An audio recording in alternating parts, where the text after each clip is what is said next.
This is the first, and this is very important. This is the first of a series of inclusive excellence seminars that we are going to host, and it is related to the HHMI grant that we just received and that we are very proud of. And third, this is the November appointment with a research symposium hosted by the Department of Humanities, Social Science and Communication that is called Idea Factory. Many of you know this. Some of you maybe not. And the topic of this year, Idea Factory, is walls. And walls in what sense? Walls. Walls is physical walls. Sounds maybe, familiar. Walls are metaphorical and can separate possibilities of access to possibilities of people. And walls are actually also real walls that are not always negative walls, but actually wonderful walls, like the walls that we are going to talk about in the January with the January speaker. This is actually the schedule for 2017-2018. So I really invite you to come and be with us with this wonderful series of talks. And the next talk is Vivian Cao. The next speaker is Vivian Cao. She's assistant professor of composition here at Lawrence Tech in our department. And she will present a very exciting idea about combining design and writing across the curriculum. And so I thank you very much to be here. And I give the floor to Lior to present our wonderful speaker. Thank you. Thank you, Dr. Delago. So today we have one of the most special people in all of higher education now in John Matsui. So John Matsui started his path in academia in community colleges, then the University of California. And then, unlike many other people taking that path, he didn't choose to put all his time and efforts in his own lab or / himself. He actually started something very special and very inspiring. He started something called the Biology Scholars Program. I'm not going to say a whole lot about that because he's going to do that. But that program is meant to serve underserved populations. It's pretty difficult to have a program like that, to build a program like that anywhere. Now, when doing it at UC Berkeley, it's very close to impossible. It's, in engineering terms, it's like putting a man on the moon in engineering terms. But he was, not just he was able to do that, but his program became one of the most successful programs of its kind in the country, actually, probably the most successful program of its kind in the country. It's no longer considered as a program, it's just a term in the field. The Scholars Program is just a term that people use. So that's how successful he was in that, impacting thousands of students.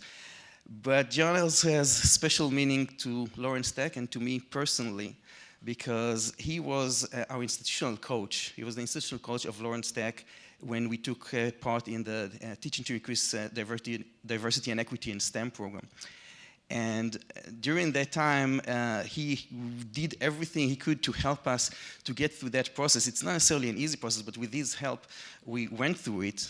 And that's where he became my personal mentor and my personal role model, the person I look up to in these things, and I could learn so much from him. I could learn so much from him, not just from his knowledge. His knowledge is second to none, that's obvious. But what's really impressive is his ability to understand complex situations before they happen and to understand beyond, to see beyond the obvious trajectory of events and to see in people what they don't see in themselves. I think these are the true skills that allowed him to be so successful in what he does. And just like Dr. Delago mentioned, the visit is funded by the Howard Hughes Medical Institute, a grant that is very competitive, probably the most competitive in academia. And I can tell that there's no way we could have written a competitive proposal without his training. even by the time that we were writing the proposal, I remember when I started writing it, everything was vague. I didn't know where to start from. And I talked with John just for like 10 minutes. It was in between sessions, and I just threw him all the ideas, and in a few minutes, he was able to make sense out of all these ideas. And it took me about maybe 20 times to rewrite the proposal until I got all these ideas in there, but it was worth it. It made so much sense, not just because the proposal was granted, but only now I see how brilliant, how clever his ideas were when it's time to actually do these all things. So I'm not sure I'll ever be able to pay John back for everything they did for me, but I can promise that I'm going to try. It's wonderful to be here. It's really interesting, as Lior was praising me and my work. It's an interesting situation because I never expected to be doing what I'm doing today, having been so successful in what I've attempted. And it was as if you were talking about somebody else, Lior. It's really amazing. And let me just share with you a little bit about my background. I'm first to college in my family. I come from a low-income background. And the probability of success was really low because the neighborhood in which I grew up, the expectation was that we wouldn't go to college. And many of my friends that I grew up with did not go to college. In fact, they did not live a long life. And so being here is amazing to me. The fact that I'm invited to Lawrence Tech to give a talk, the fact that I have a program that has served over 3,500 UC Berkeley STEM majors is an amazing thing, and it almost feels like it was somebody else who did this.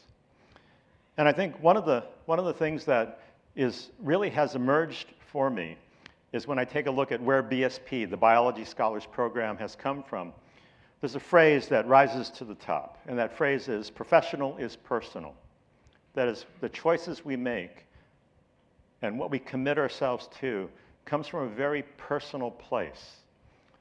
Our life histories, our experiences, and so on really matter greatly because they contribute to the lens through which we view the entire world, the lens that helps us to make choices and commitments, the lens that really shapes the values that are core to our very being. And so this is the case for me. And I'll be honest with you, when I first started the Biology Scholars Program, which I will describe to you, I didn't know what I was doing. I really didn't. I didn't know the literature. I didn't know the evidence for doing X, Y, or Z. I did not know. This was sort of a seat of the pants type of experiment that I was doing. And these experiments are really social science experiments because we are doing things to remove barriers to students, maybe students like ourselves, students who maybe come from marginalized groups, maybe students with whom we identify, maybe we see ourselves in those students in some form or fashion. But I did not know. But later I found out, based on the literature and the evidence, the research, the publications, really that I found terms to describe what it was that I did. And that was, it was quite interesting. It's been an interesting ride over the last 25 years. And what I want to do with you is I want to share with you some of the lessons learned, some of the things that I've discovered about the outsiders at the table. And I've always considered myself to be an outsider at the academic table. And so, how we'll proceed. First, I want to talk a little bit about the goals of the Biology Scholars Program and also how I define diversity. I think that's really critical. Also, the context of undergraduate STEM education at Berkeley, but I will share with you a study that really kind of demonstrates or illustrates the fact that maybe undergraduate STEM education is similar across many different institutions across the country. And maybe those of us in the room who went through that, maybe you can identify with some of the things that I'm going to be saying and that the study has sort of unveiled. How do we treat the students? The treatment piece of the program is really, really important. how we select the students, and the outcomes. How do we measure success? How do we define success? And finally, future directions and considerations. What are the next steps? And so let's talk about the program, the Biology Scholars Program, or BSP. BSP began, or I co-founded BSP back in 1992. And this is coincidentally the cover of a special edition of Science magazine that was, that was about minorities in science, the pipeline problem. And when I saw that cover, I thought, wow, how interesting, the depiction of pipeline, of who was going through the STEM pipeline, and so on. I took issue with that depiction. The editor of Science at the time was on campus, just a few doors down from my office. His lab was down there. And I thought, okay, so there's an attempt here. But one of the things that was said in the editorial at the very front of this special issue was that racism and bias were things of the past, and that now the path was clear. And I thought, no way. Just as people talked about this country being post-racial after Obama was elected, no way. This continues to be a challenge or problem. This continues to be something that is a chronic context in which we're trying to diversify STEM. The goal of BSP, it's an important goal, and I underline the following: to enlarge and diversify the pool of individuals that succeed in biology majors and careers. Not just skimming talent, but developing talent. To actually enlarge and diversify the pool of individuals who succeed in our disciplines. I think that's really critical. And what do I mean by diversity? This is my definition. Individuals from backgrounds that least fit the profile of historically successful students in biology at Berkeley, and possibly elsewhere as well. In other words, who succeeded in the past, and do the current students fit that profile? Maybe not. And the students I've taken most interest in are the outsiders, individuals from marginalized groups, individuals who don't fit the historic profile of success. And in fact, when I started the Biology Scholars Program 25 years ago, one of my colleagues, who really had my best interest, he thought, in mind, he said the following: John, don't waste your time and talent on a feel-good program for students who don't belong here in the first place. So this was, he was trying to help me with my career. And he was giving me his advice. We had just received a $2 million award from the Howard Hughes Medical Institute. And that was sort of the, welcome. Yeah. So what's the context of undergraduate STEM education at Berkeley? One of the ways to get an indication, or to get the pulse of sort of what's going on at the undergraduate level, is to talk directly to undergraduates. I mean, that's not rocket science. And so I went into the student room of the Biology Scholars Program, and I listened, and we talked. I didn't say why I was talking to them about this, but I just said, how are things going? And here are some of the terms that they use to describe their current experience. Here's what BSP members said. Challenging. Of course STEM is challenging. We all know that. Exciting. Yes, of course. Really interesting. So students still had a real interest in STEM. Worthwhile, intense, time-consuming. A lot of time invested, right? Many hours, many late hours. But then, as they got more comfortable with me being there and talking with them, they said, it's really competitive. And then the words began to flow. How hard, how cold, how off-putting. A lot of negatives, but also a lot of positives. Now the question is, why would students say that? It sounds like they're just taking a negative perspective here. Well, how about some more quotes? I went around and talked to faculty and staff around underrepresentation and the problems in STEM, the challenges in STEM. And here's what they said. One of my students was going to begin a research experience, African-American male, wanting to begin a research experience, and the first day he entered the lab, his PI said the following to him: "This is science. Leave your culture at the door." Science is culture-free, right? It's objective, it's factual. There's no culture in science. This culture blindness is a real problem. And for the student, the very first time, would this PI have said that to a white or Asian student walking through that door? This is problematic. Why would students say what they say? Advising. One of my students came back to me. She had had some problems with intro chemistry and organic chemistry. She'd gotten a couple of C's.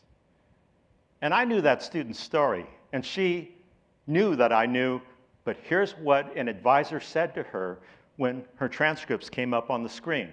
The advisor said to my student, "You may like science, but science does not like you. Choose another path." Based on 2 data points. Now that's bad science. No backstory. No backstory, no narrative. The fact that the student was on financial aid check did not come in on time, she couldn't buy her textbook, she was working also, she had family challenges and issues, and she got 2 C's, and the last time she took general chemistry was in the 10th grade, and it was poorly taught, where they just read out of the book. But she got C's at Berkeley in 2 gateway courses. What an amazing human being. But rather, she was given the advice, leave. Leave the sciences. They're not for you. What about teaching? I was talking to one of my colleagues about teaching to the new demographic. Student demographics are changing as they are across the country. And in our classrooms, this is reflected to some extent, not to an equivalent extent, but he said the following when we were talking about teaching to diversity. He said the following: "I teach science, I don't teach students. That's what I get paid for. I don't care who's in my classroom. My job is to teach science." With regards to testing, I was in this workshop, this faculty workshop, where we were talking about improving our assessment of students and how much they've learned and so on, and effective testing, effective evaluation. And the question was put to us by the facilitator: how do you know if you've made a good test? It took me a while to think about that, but the person next to me, and I won't say which discipline, but his hand shot right up. He was the first to respond with the following: "How do I know if I've made a good test? Simple, I get a curve." It's simple, because what are tests for? They're to discriminate among the students to decide who goes on. That was his answer. In terms of competition, which you saw one of the students said, or several students talked about, I was talking to my then dean about competition and how it may be off-putting. And he said the following: "Competition is a fact of life. The cream will rise to the top. Not everyone is meant to be a scientist." In other words, it's one of those natural things, right? It happens. And if you can't cut it, maybe you don't belong. And finally, the solution. I asked, what's the solution? And here was one of the more outstanding answers to the solution. And I think that what one of my colleagues said reflects the thinking of many. If we'd admit the right students, there'd be no problem. Okay? It's an admissions problem, it's not a treatment problem. It's not how we treat the students, it's whom we admit. Now, Berkeley is known for having a very selective admissions. Not good enough, though, because we still had a problem. So let's make it even more selective, and the problem will go away. Selection, not treatment. Selection is where we run into the problem.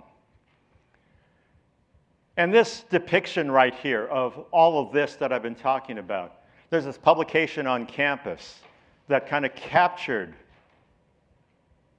this environment for undergraduate STEM education. Intellectual Darwinism, Berkeley style, where Berkeley just rips out dreams, hopes, self-confidence, and so on of many of its STEM students. Intellectual Darwinism, patterned after social Darwinism. Now, what's the effect of all of this? There was a study in 1997 conducted by Elaine Seymour and Nancy Hewitt at CU Boulder, University of Colorado Boulder, talking about leaving, why undergraduates left STEM. And so they did this ethnography where they interviewed students and faculty at 7 different institutions, varied institutions, from Research 1 institutions to more comprehensive to liberal arts colleges. The range of institutions, undergraduates in STEM and also STEM faculty. And here's what they found, just a few key findings. Students leave STEM because of the curve grading, emphasis on grades versus learning, and the cutthroat feeling in their intro STEM courses. This is what the students were saying. This is what the students were saying. Now, students see this as intentional weeding out, getting rid of the chaff and keeping only the good parts. That's what students saw that faculty were doing. That was their perceptive reality. What did faculty see? Faculty see it as benign in intent and normal wastage. In other words, the students who leave, they didn't belong there in the first place. And so they left. It's the normal process. And how did Hewitt and Seymour see this? Hewitt and Seymour see it as over-pruning of students with good potential. In fact, more than half of the garden, they said, was being ripped out and wasted. And so, the evidence was qualitative, what students and faculty were saying, but you see that there's a difference of opinion from the student perspective and from the faculty perspective in STEM. Okay, enough about context. What do we do with these students? What do we do with the biology scholars? Here's a list of sort of 9 features or characteristics of BSP and other diversity programs across the country. And I'm not going to go through each of these. You can read, and I'll make the slides available so that you can post the slides. Okay, so this is a fairly comprehensive list. It's not an exhaustive list because I'm sure you can think of more things, more characteristics. But in terms of particular program components, here's the list of things that we do in the Biology Scholars Program. The emphasis on mentoring, actually being able to do the work through research and internships and getting paid, and you'll see why that's so important. All these sorts of things, and community. Community is really important. Students not feeling like this is a solo endeavor, but that there is support, caring, trust, and I'll talk more about that as well. Now, all of this is about helping, but philosophies of help can actually make a big difference in terms of outcomes, in terms of, as part of the treatment. And so let me just give you some thoughts over all these years that I've kind of extracted from the experience. BSP takes a strength-based versus a deficit-based approach. We don't view students in terms of what they don't have. And we don't try to save or fix them, rather we try to coach them. Now granted, each of us has some sort of weakness, something that we could work on. And we all need to work on that because we're only as strong as our weakest link. Yes? I mean, if it's for me it's reading. I have ADHD, undiagnosed, but I've concluded I need to be in a quiet, sort of dimly lit room, otherwise I can't read. I have information processing challenges, and so reading is a real challenge for me. I've worked on that. I've worked really hard. But I never wanted to be viewed as that person with ADHD, that person with that deficit. Instead, what strengths did I bring? And how was I coached by individuals who really helped me build on my strengths and address those things that needed work? So it's not about saving, it's not about fixing, and it's not just about deficits, but what can you bring to the table? And I think that many times students, and maybe some of the students in this room may feel this way, that you're not viewed as actually a contributor, maybe in the research lab, maybe in a design lab, but in terms of classes, in terms of actually being part of the institution. We all bring something, and that something is important to acknowledge and recognize because we don't want to be viewed as a bundle of deficits and treated as such. And so we've used this coaching approach and the strength-based versus deficit-based approach. Shared responsibility. Some of the programs are very directive in the country where they say, you will do this, and if you do it, you get to be in the program, and if you don't, out of here. Do as I say. We need to share responsibility with our students. We need to present them with our experience, our information, and provide them with opportunities. But unless they have practice at making choices, making decisions in an open-ended situation for themselves, when do they start being able to do that? And so it's a shared responsibility where we meet each other halfway in the program. Because my goal is to build leaders, not followers. My goal is to actually help students all along become independent of program, not dependent upon program. And so it's about student choice versus do as I say. Some programs, some very prominent programs in this country, have a really hard line prescribed, you will do this, and if not, you're out. There are mistakes, students fail. Failure is okay if it's sublethal. Failure is okay because we learn and from those failures, or if we're given the permission to fail and then to recalibrate, re-strategize. That is strength-based, helping students develop that ability. And students may graduate on a different clock. That is, it may not be a 4-year clock, and I know this is highly controversial because in some colleges and some disciplines, 4 years, you got to be out of here. But my students take longer, on average, not all of them, but on average, than most students because, and that's not because they're not smart or not working hard enough, but because they have a different starting point than their peers. But the outcomes are really important. I'll talk about outcomes in just a second. Selection. How do we select our students? I think we need to talk about what we have looked for over the last 25 years in terms of what students bring. Here are the BSP selection criteria.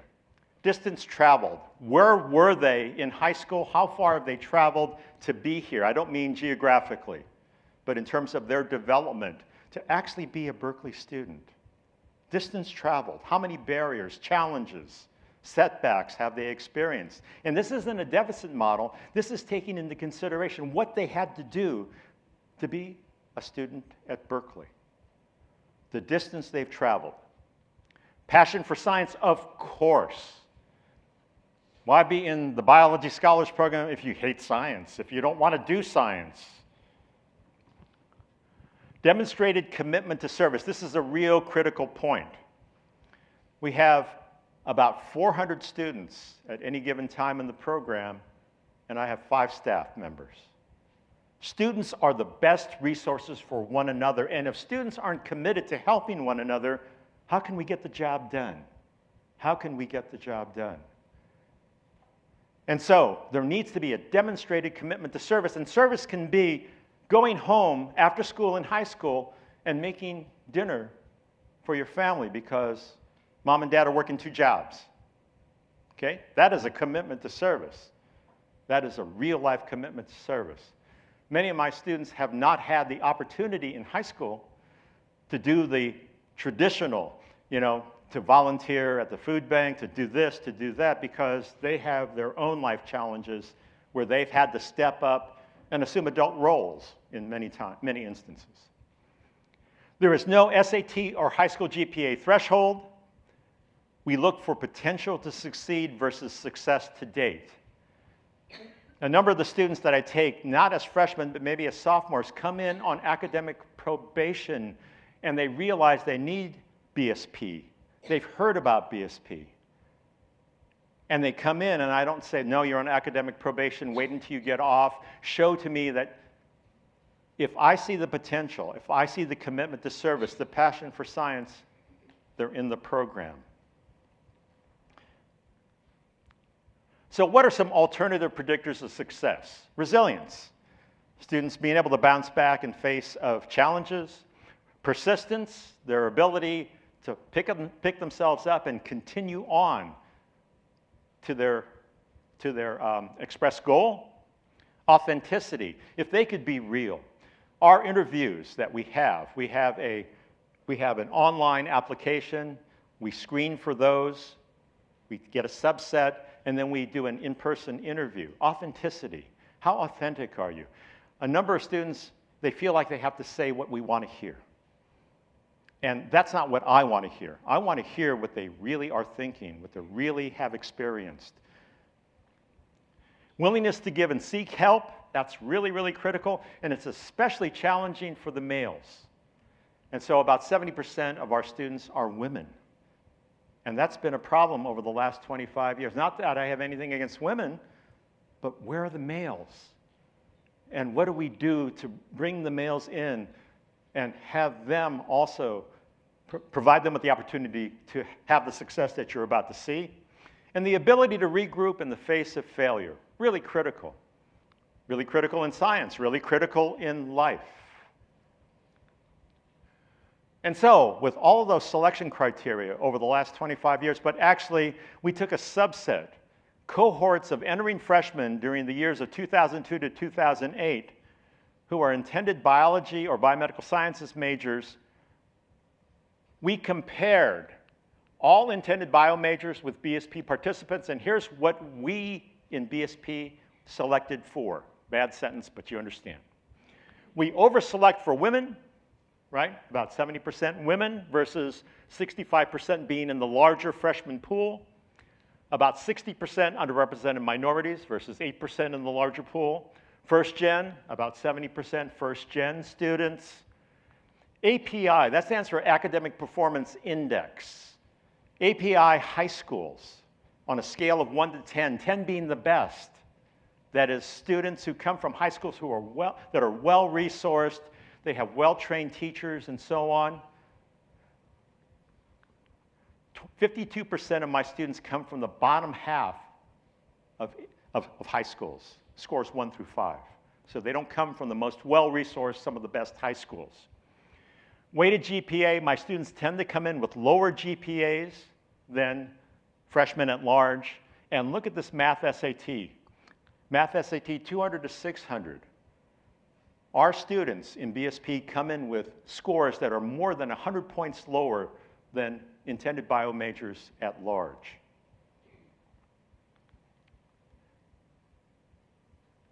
Do you know this book, Moneyball? Some of you in the room? Moneyball.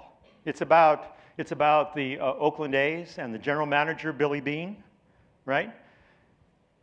Billy Beane has had a really low sort of pot of money to buy talent for his team. It's an unfair game, as the book says, because the New York Yankees have really deep pockets.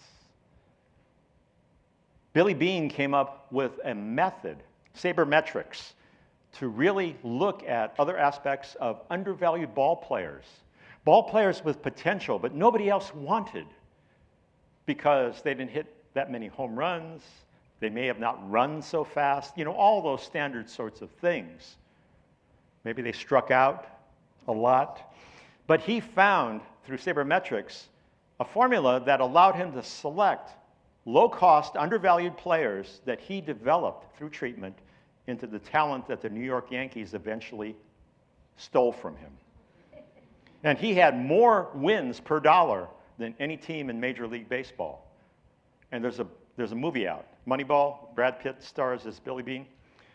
I think BSP is a Moneyball situation. We're looking for undervalued players that nobody wants, and they wind up being successful.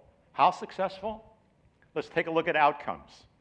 Again, for this 2002 to 2008 entering freshman intended biology major cohorts, if we take a look at all UC Berkeley freshmen going from intending to major in biology, to declaring a major, to graduating with a biology degree, to exiting with a high GPA that is 3.0 or higher, for all UC Berkeley freshmen in gray, you could see this line. The dark line is for for BSP, underrepresented minorities, and this light blue line is for underrepresented minorities not in BSP. And if you do the comparison in terms of graduating with a biology degree for all of these students who are not in BSP and graduating with a high GPA, you can see the great difference.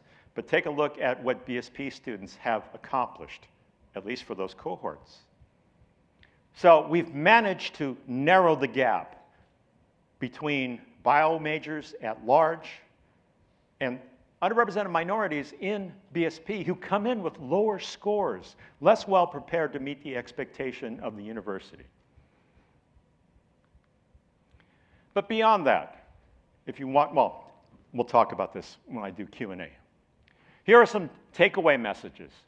Diversity is a barometer of institutional access, and I'd borrow this from the Americans with Disabilities Act language. The ADA was brilliant in its formulation. It didn't talk about people in wheelchairs or in crutches or people who were visually impaired and hearing impaired. It didn't talk about any of that. It just said all of our institutions need to be accessible to everybody. That's the way I think about STEM. That's the way I think about our institutions. Are we equitable in terms of access to all groups who have an interest and passion for STEM? Selection, we need to rethink qualified. Clearly, I've got data. I have evidence to show that given the right environment, students from backgrounds that nobody expects to succeed at Berkeley in STEM, they can. Treatment, underexpression of potential runs rampant in STEM. That's the Hewitt and Seymour study. People leave. Maybe people who are the next Nobel laureates leave. Maybe people leave and start companies like Microsoft and so on. The value of diversity, we don't know what the value is to good science. We need more research. And Hannah Valentine, who's the Chief Diversity Officer at the National Institutes of Health, and Francis Collins, who's the Director of NIH, wrote an article saying we need more research in this area. And so looking forward, here's the big question. After 25 years, I sound stupid asking this, but why does BSP work? I don't know. Everybody across the country says they're doing exactly the same things that we're doing, but they're not getting the same student outcomes. And so, my colleague at UC San Francisco, who's a social psychologist, Mika Estrada, good friend and colleague of mine, I've asked her to really tease apart BSP, to take a look at why BSP works. She's looking at the effect of BSP on self-efficacy. I can do science. That's what that translates into. Science identity. I see myself in science. Values of science. And also reduction of stereotype threat. That is fulfilling the negative expectation that you too, because you're part of group X, will fail. She's looking at that impact over time. And our working hypothesis is that BSP reduces institutional ambiguity. What does that mean? The institution sends our students mixed messages. I think our motto is excellence and diversity. Yet, many of our students experience what those quotes. And in fact, in a paper that will be coming out that Mika and I and a third colleague have written for Social Issues and Policy Review, we present this model and I think this model is something that I think a lot of people are going to consider. We haven't done the research on this, but this is the way we're thinking about it. In prejudiced institutional environments, we have high macro aggression. We don't want you. In letters written really big. We don't want people from your backgrounds. But there's also high microaggression, like, I'm not going to choose you as a lab partner. You're going to take my grade down, okay? In inclusive institutional environments, we have high macro affirmation, excellence and diversity. But we also have high micro affirmation. As an advisor, I need to know your backstory. A C in general chemistry and a C in organic chemistry. I want to know more about you so we can work together on this versus leave STEM. I think that right now Berkeley is in this high microaggression where students aren't being chosen as lab mates because people are afraid it's going to take down their grade, yet the university says excellence and diversity. There's a conflict. There's ambiguity. And all of us, none of us wants to live in an ambiguous situation. It leads to ulcers, it leads to sleepless nights, it leads to all those sorts of things. Question is, can we scale and replicate BSP? Is it generalizable? Are there barriers and limitations? What are the resources needed to scale, like to chemistry and physics and mathematics and so on? And are there other models that are more relevant or realistic or useful? I'm doing this experiment right now, my 2014 grant from the Howard Hughes Medical Institute. I'm trying to expand undergraduate success in STEM across campus to chemistry, physics, biology, mathematics and so on, to engineering, computer science. And we have annual conferences, and the next one is in December of this year. And I also want to start a STEM Diversity Institute where we actually look at the science of diversifying science rather than having people like me do this work, right? Can actually have social science researchers help people like me kind of know a little bit more about the social science experiment that I'm trying. And also the final question before I take questions, how should we invest in diversity? First of all, we need to redefine how what we mean by talented and qualified. I mean, clearly the evidence from BSP and other programs across the country indicates that maybe we need to rethink the metrics in academia as Billy Beane helped Major League Baseball really rethink how to select talented players. And here's another sort of juncture. The few versus many students. Do we have programs that just serve a few students, or do we actually help the institution be more inclusive such that many students can be served? And this is a question of equity. This is a question of equity. How equitable are our institutions? But also in terms of desired outcomes, and here's an important takeaway. Diversity is a number, like we count. We count the number of women, we count the number of African Americans, we count the number of low-income students, we count. But inclusion is a feeling. How included do those students feel? How welcomed are they made to feel? And so with that, I'm going to take your questions now. Thank you.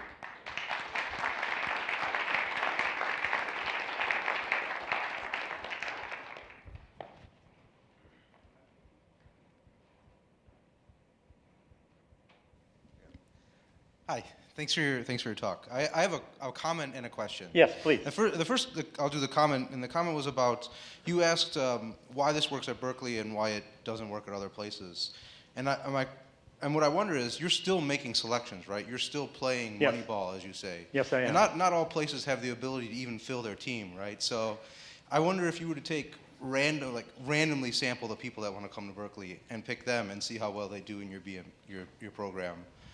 And so randomly selecting people who come onto campus? We're randomly selecting people that are applying to the program rather than selecting for the specific traits and seeing if it still has the same work, if it still has the same And my guess is that it wouldn't. because it's about selection and treatment. Right. So I think that most people don't necessarily have the ability to say, like, oh, we can pick the people that are the most interested in finishing, right? The most interested in having service. They're just the people that come, and we take them. I understand. So my question is then, my real question is, you mentioned at the beginning about how you were coaching, and I was wondering if you can elaborate on it a little bit and tell me, like, Yes. what you do to actually coach. Okay, so many, if not all of us, have had good coaches and bad coaches in the room for performing arts, for sports, for speech, for any of those sorts of things. A good coach, in my opinion, is an individual who assesses where you are right now, asks you where you want to be, and develops a personal, individualized plan to get there. It's not a one-size-fits-all. You know, you do X number of stadiums, and you run, you know, you spend 20 minutes or 50 minutes in the weight room. It's tailored to the individual. Good coaching is very tailored to individuals to get their maximum performance. The way the university is set up right now, it's like the 4-year plan. Here it is.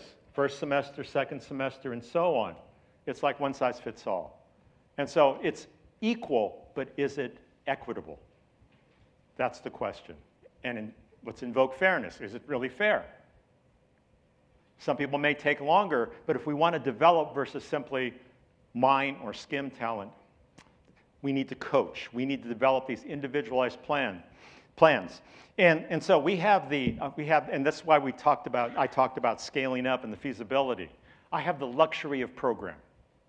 And my challenge is, if we were to scale this up for all advisors, all mentors, all instructors on campus, how do we do that? And that's what I'm working on right now. Been working on for the last 3 years. They got 2 more years left on the grant. Okay. Again, thank you for being here. Yes. Yes. You mentioned that there's this frame of mind that we're not going to deal with certain students, certain people have. So I'm just curious, could you elaborate on the biggest challenge you've had in dealing with that frame of mind, and like what approach you took to How long do you come up have? with- All day. Yeah, I mean, the challenge. Many folks in STEM pride themselves in being data-driven, evidence-based in their decisions, right, in their choices. But when it comes to stuff like this, they aren't. They use the N of 1 argument. In my experience, you know, people from that background sit in the back, and they don't listen and they don't care. They're not motivated, those people. They use those people. Generalized from maybe 1 or 2 experiences, and they aren't data-driven. These data show that those people can succeed, okay? And so I think there is this notion that we are objective, we are factual because we are STEM. And that's a hard thing to kind of move people from. Okay, even with data. Okay.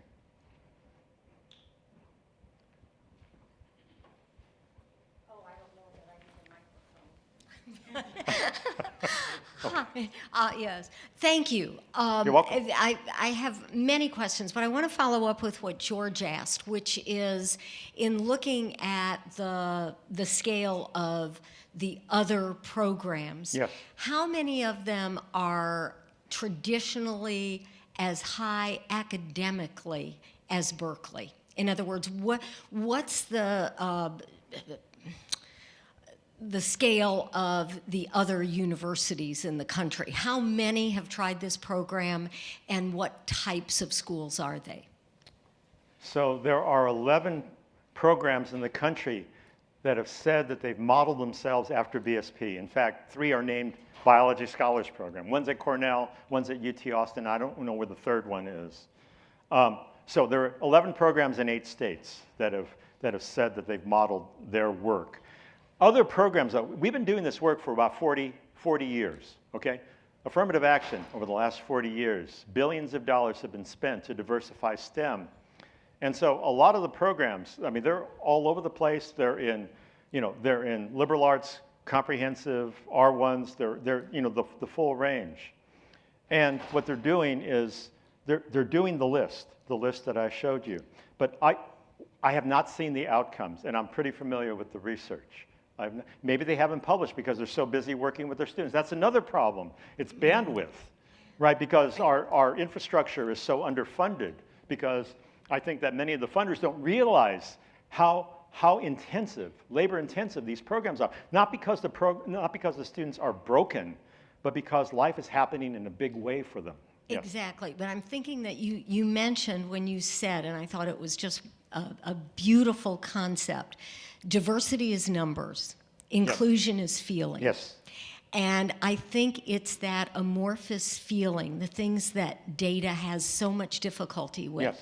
So first of all, I think that my hypothesis is that the students who apply to Berkeley, who are what we traditionally call underprepared or alternatively prepared, are already risk takers, and the kinds of students that you get in the program are different from other colleges.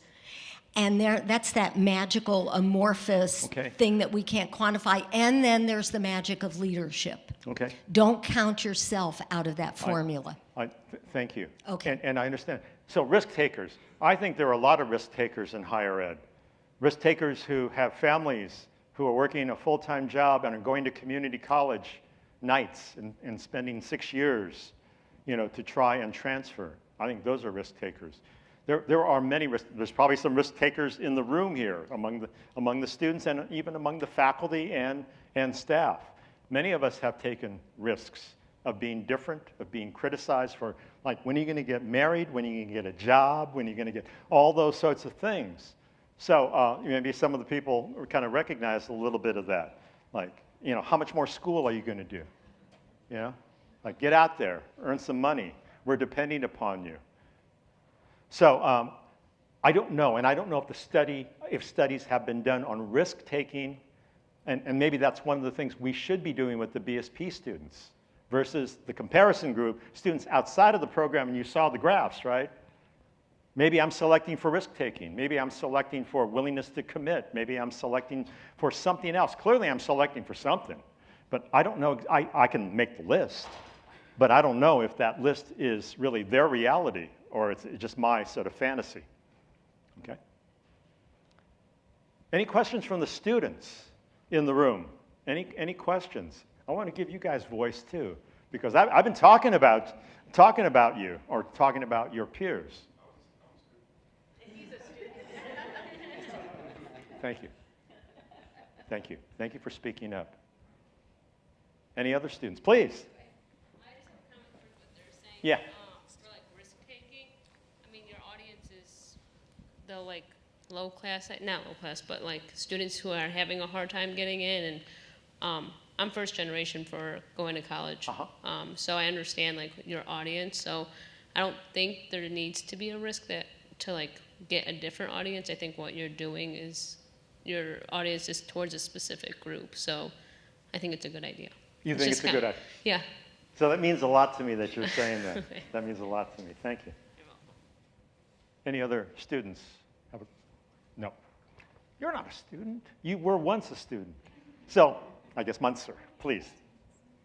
Can you talk a little bit about earlier in the pipeline with STEM education at the high school level? I feel like we lose a lot of people there, and how diversity is an issue over there. So I think there's so much work to be done. I triaged the situation.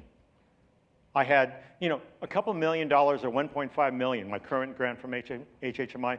Sounds like a lot of money, but that money, it just goes. It goes.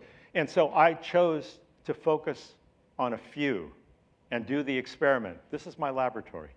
This is my laboratory where I'm doing this experiment to see how to remove barriers to success. If I were to have spent my money on not only current Berkeley students, but also community college, middle school, high school, my money would just disappear. The systems are so large. And so this is a choice I made. I wanted to focus my attention on the students who are already here. And then once I begin to figure those things out, and once I get my endowment, then I'll begin to, work it outwards to high school, to community colleges, to middle school, and so on. So it's a matter of triage. I just wanted to get the most bang for my buck. And it's taken a long time even for me to understand this after 25 years. Other questions? So I just have a comment. I really appreciate the fact that you brought up communication between students because even in STEM, I tell this to people because I am a communication major, that it is very, very important for people to learn communication and collaborative skills. Yes. Because that is how workplaces function. That's how labs function. Everything functions based off of communication with each other. Yes. So I really appreciate that you brought up the fact that knocking down those barriers is very, very important for students. It is, and thank you for acknowledging that. I need to do more work in that area, though. Students talk really well with one another. Sometimes my staff helps prep students for communicating who they are and what they can bring when they interview for a laboratory or for a summer program. But just in general, I think communication is something we don't work enough on, and the career piece also. Most of my students want to become medical doctors, and there's nothing wrong with that, but they don't know their career options. And I think higher education, but Lawrence Tech is an exception to that, but higher education in general does a really poor job at career development, helping students early on kind of think about what their options are. Because typically students identify a career, then they work backwards and identify a major, and that becomes, their path. But if you don't know all the endpoints that are possible based upon your interest, then you really limit yourself. So communication is absolutely essential here and in the future. Thank you. Anything else? Please.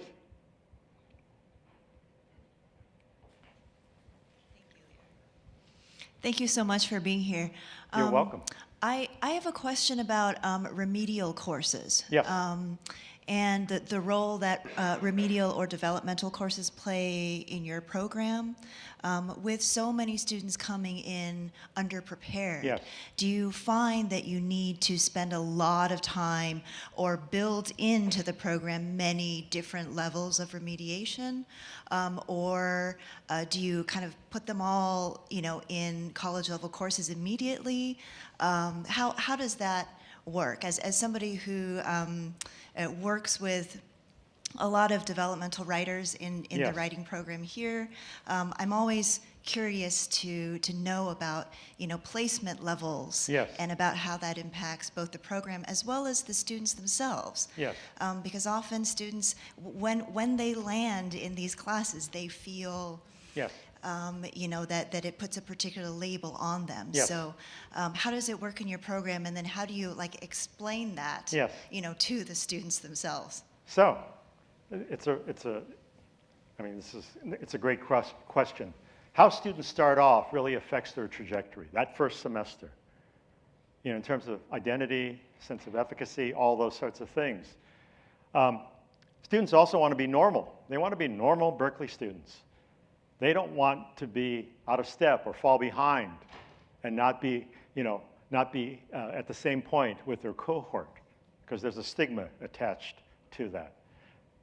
I tell my students one thing. I say, success is about resisting the pressure to be normal. Okay? All the students coming in, they want to be distinct. They don't want to just be their student ID number. Yet they all fall in line and do the very same things. And so there's a contradiction there. They want to be distinct, yet they all do the same things. The things that they've heard are going to make them successful. Right? Get into research as early as possible, don't fall behind, and so on. And this is where the coaching comes in. We give a math diagnostic to see about math placement.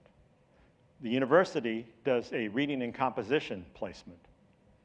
We also, math is related, the problem-solving abilities is related to ability to do general chemistry, because there's a lot of stoichiometry and so on. You need to have your basic mathematical skills down. And so many of my students start off in pre-calculus, pre-reading and composition, and also pre-chemistry. And is there a stigma to that? Here's where I use the data. Many of the students want to go go on to medical school. They want to be physicians someday. And so here's where I whip out those data. And I say, across the nation, 50% of the medical school applicants get in. That's the take rate. At Berkeley, it's 55%. But for BSP students who really, really listen and start where they're ready to start, the take rate is 85%. And students go, oh my gosh, I want to be a physician. Now, I don't say to them, do it or else. It's their choice. And so when they start off in general chemistry, when they start off in the second semester of calculus versus the first semester or versus pre-calculus, and they fail, I say, okay, we learned something. And so that's where the coaching comes in. And again, unless it's lethal, what I'll do is I'll really work with them. Otherwise, I will take them to the counseling and psychological services if there's something that's really, really needs immediate attention, and so on. So, yeah, there's a stigma attached to being behind, not being normal, but there's that success carrot at the end. And we have evidence, 25 years worth of evidence to hold out. But every student comes in and says, not me. It's not going to be me. I'm going to be able to do it. I know I can do that. Because they have high school as a frame of reference. And they were successful in high school. So what else do they know? And I don't fault them for that, but that's their reality. And that's where the experience and the data come in. Okay. Thanks for the talk. You're welcome. So you mentioned you've been getting data for some years. I'm wondering if you have some ways of identifying and evaluating potential, because you're talking about how to. Can I bottle this? Yeah. So like inclusion is a feeling, selection is a feeling. I can almost feel those students who will commit to the program. I can almost feel a student who will, in fact, work with me versus somebody who's just going to go off. Students, one of the things that we've tried, an experiment we've tried after 25 years, is that we didn't admit in the fall. Instead, we gave the students one semester to try out Berkeley, to take Berkeley for a test drive on their own. We have spring admits, okay? I think the students who are applying to BSP after having been out there on their own are going to know the value of BSP much more. So they will know, and so this is sort of what I learned. Students who have been out there on their own really appreciate the program much more. I don't know how to describe what it is that I'm trying, I've been interviewed, but everything is just simply description versus like deep understanding. This tacit knowledge that leaves when people leave, this really deep knowledge that is oftentimes not public, is something that I'm afraid will be lost when I retire. And so I have to figure out a way to capture that, to help people do the selection, not just like me, but in their own way, but thinking about those things.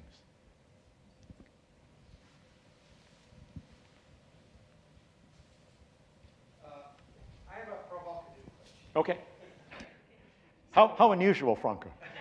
How unusual for you? So now, when people are starting your program, you not only consider their background, but you actually, in a way, you select them for their motivation, their interests, and for certain characteristics about STEM that they have, right? And in the graph that you show about the outcome of your treatment, let's say,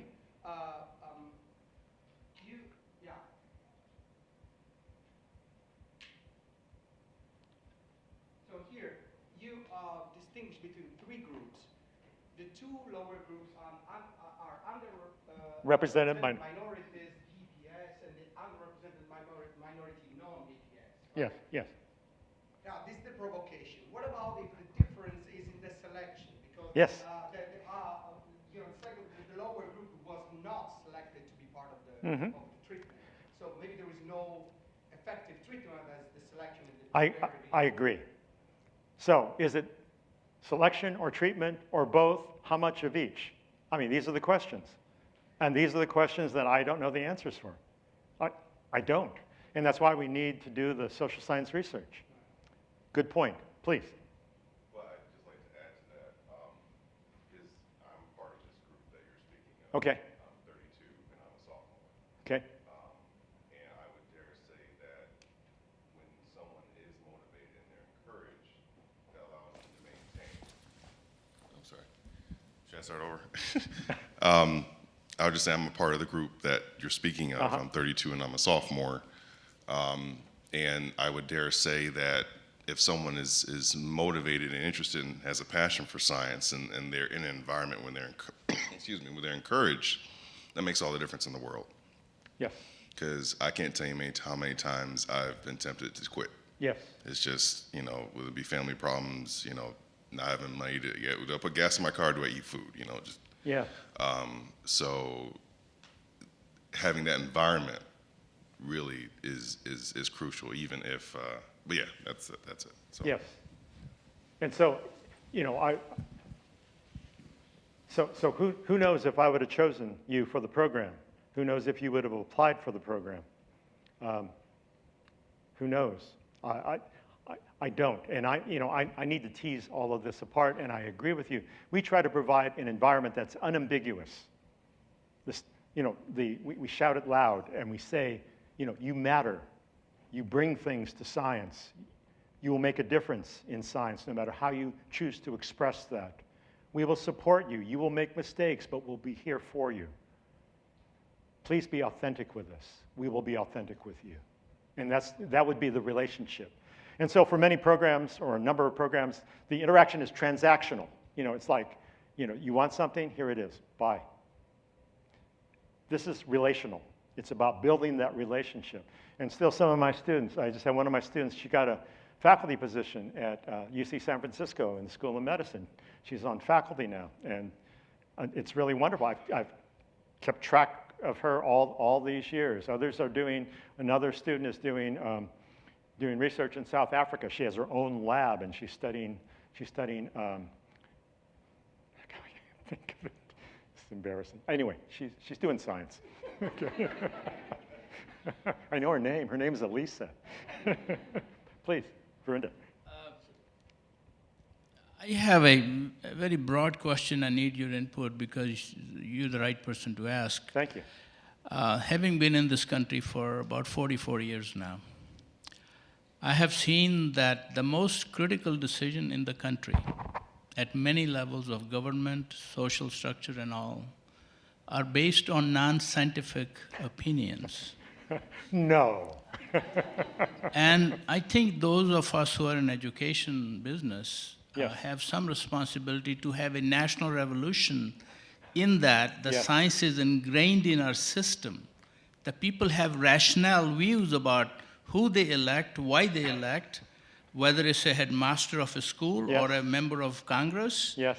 And you see people being used or being moved by areas of opinion that had nothing to do with reality. Absolutely. I think there is biology, of course, science, communication, all are important, but there has to be a national structure where you say religion, faith, your view are important. Yes. Keep them here. Yes.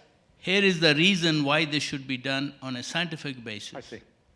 People still believing how the world was created. And heavens, people, in India they used to make poems about women's beauty on moon, they compare with the moon. Uh-huh. In '69 that view changed. Because when they got to moon, they saw little dirt here and there was nothing beautiful there. Because these were the images created by the poets, the writers, which still Yes. moon looks beautiful. Yes. The point making that scientific emergence into our national life Yes. is going to be very important I think so. for this country to emanate to its real position in the world. I couldn't agree with you more. Thank you.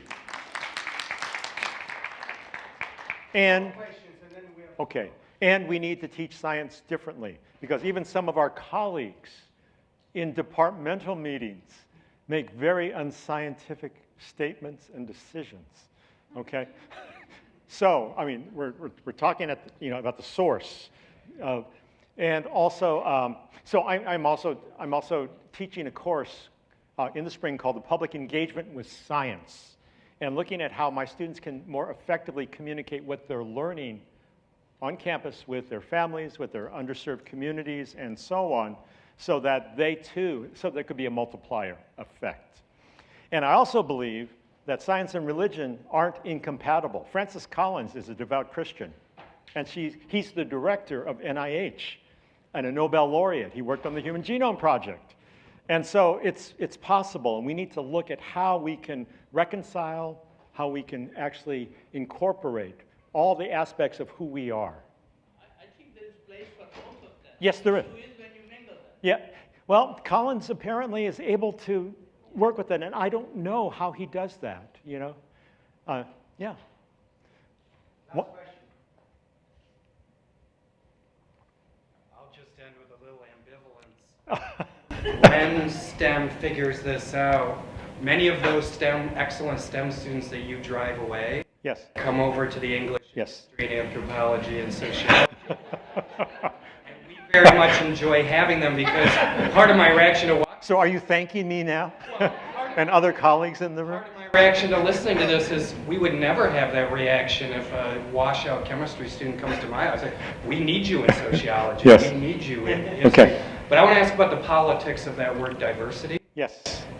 We know, particularly in the political moment we're in the last 20 years or so, and there's a particular legal jurisprudence around that word. One of the things that you see places like Ann Arbor going is to different types of categories to get the same outcomes because of the legal dimensions around race and ethnicity and attaching with diversity. You and I had this chat yesterday. Yes. One of the directions that we are going to in defining diversity is as interdisciplinarity.